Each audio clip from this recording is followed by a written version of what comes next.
Hello friends, સ્વાગત કરું છું શેફ એસજીસ કિચન ગુજરાતીમાં।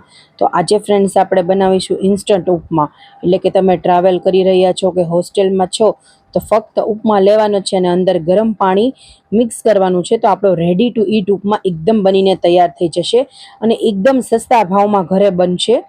બહાર ખૂબ જ મોંઘું મળતો હોય છે તો રેડી ટુ ઈટ ઉપમા એકદમ ફાઇન રિઝલ્ટ આપે છે। તો જો ફ્રેન્ડ્સ, ગરમ પાણી એડ કર્યું અને ઉપમા તૈયાર થઈ ગયો તો આપણા માટે ખૂબ જ હેલ્પફુલ છે અને ટ્રાવેલિંગ કરતા હોય એના માટે પણ ખૂબ જ વર્ધી છે। તો ચાલો જોઈ લઈએ।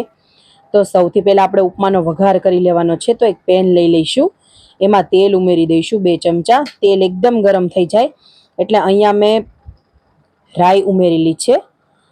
રાઈ ક્રેકલ થઈ જાય એટલે થોડી હિંગ ઉમેરી અને અહીંયા આપણે મીઠો લીમડો ઉમેરી દઈશું એની અંદર, સાથે સાથે લીલા મરચાં અને અહીંયા લીધી છે મેં અડદની દાળ। તો એકદમ સરસ લીલા મરચાંનું મોઇસ્ચર જાય ત્યાં સુધી આપણે એને કૂક કરવાનું છે સારી રીતના। તો જો જીરું અને હિંગ ઉમેરાઈ જાય એટલે આ બધું મિક્સ કરી દઈએ અને આરામથી આને સાતળી લઈએ। અને હવે આપણે 3 વાટકા મોટા વાટકા ભરીને રવો આની અંદર ઉમેરી દઈશું અને રવાને એકદમ સરસ ગોલ્ડન બ્રાઉન થવા દેવાનો છે। તો રેડી ટુ ઈટ ઉપમા બહુ જ યુઝફુલ છે જ્યારે આપણે ટ્રાવેલિંગ કરતા હોઈએ કે હોસ્ટેલમાં હોઈએ કે હોસ્ટેલ સ્ટુડન્ટ્સ માટે। તો જો સારી રીતના મિક્સ કરી દઈએ। બહારનું કંઈક સારું ખાવાનું ન મળે અથવા તો હાઇજીન વગરનું હોય તો આપણી પાસે ઘરનો રેડી ટુ ઈટ ઉપમા પડેલો હોય તો આપણે ગમે ત્યારે બનાવી શકીએ છીએ। તો સારી રીતના આને આપણે જ્યાં સુધી રવો ગોલ્ડન બ્રાઉન ન થઈ જાય ત્યાં સુધી સારી રીતના આને કૂક કરી લેવાનો છે રવાને। એકદમ રવાનો કલર ચેન્જ થઈ જશે। તો મેં અહીંયા એકદમ બારીક સૂજી એટલે કે એ રવો આવે છે એ નથી લીધો, થોડો જાડો રવો લીધો છે। તો સારી રીતના મિક્સ કરી લઈશું અને એકદમ મોઇસ્ચર કાઢી નાખીશું આપણે મરચાંનું। મરચાંમાં થોડું મોઇસ્ચર હોય છે એટલે મેં સારી રીતના કૂક થવા દીધેલો છે।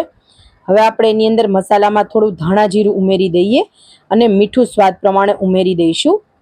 તો રેડી ટુ ઈટ ઉપમામાં ફક્ત ને ફક્ત ગરમ પાણી જ આપણે ઉમેરવાનું છે।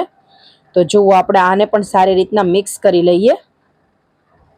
મિક્સ થઈ જાય એટલે આરામથી શાંતિથી ઠંડુ થવા દઈશું, પછી જ આપણે એને એરટાઇટ કન્ટેનરમાં આવી રીતના સ્ટોર કરી લઈશું।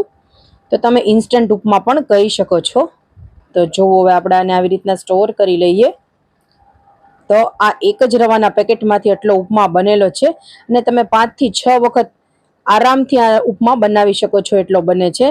તો જ્યારે પણ ઉપમા ખાવાનું મન થાય તો તમે એક બાઉલમાં ready to eat upma add કરી અને ફક્ત ને ફક્ત ગરમ પાણી એડ કરી અને ઉપમા બનીને તૈયાર થઈ જશે।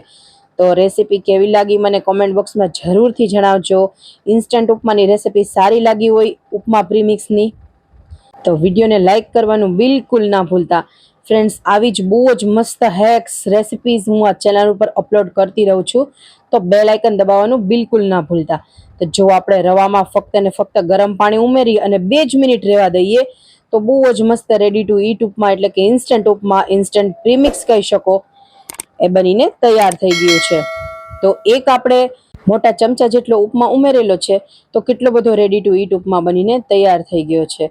તો એમાં તમે ડુંગળી ઉમેરી શકો છો, ધાણા ભાજી ઉમેરી શકો, સેવ પણ ઉમેરી શકો છો। તો રેડી ટુ ઈટ ઉપમા બહુ જ ટેસ્ટી એવો બનીને તૈયાર થઈ ગયો છે। ચાલો ફ્રેન્ડ્સ, હું મળું બીજી નવી રેસીપી સાથે, ત્યાં સુધી ફ્રેન્ડ્સ આવજો।